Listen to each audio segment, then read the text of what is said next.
জনগণ যদি পিয়ারের পক্ষে মত দেয় সকল দলকে সেটা মানতে হবে। যদি অধিকাংশ মানুষ পিয়ার পদ্ধতি না মানে আমরা জামাত ইসলামী সেই প্রস্তাব মেনে নেব, কিন্তু জাতির মতামত না নিয়ে পিয়ারকে উপেক্ষা করা যাবে না।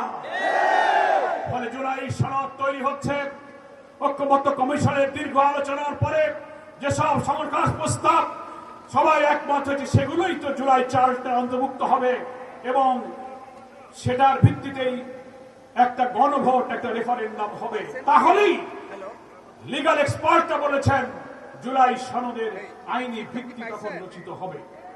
একদিকে একটি জুলাই সনদ বাস্তবায়ন আদেশ, তারপর হচ্ছে একটি গণভোট বা রেফারেন্ডাম, এবং সেই জুলাই সনদ বাস্তবায়ন আদেশ জারি করার আগে তার মধ্যে গণভোটের বিধানটা আমাদেরকে এই পিয়ার প্রস্তাব ঠুকিয়ে গণভোটের সিদ্ধান্ত গ্রহণ করতে হবে।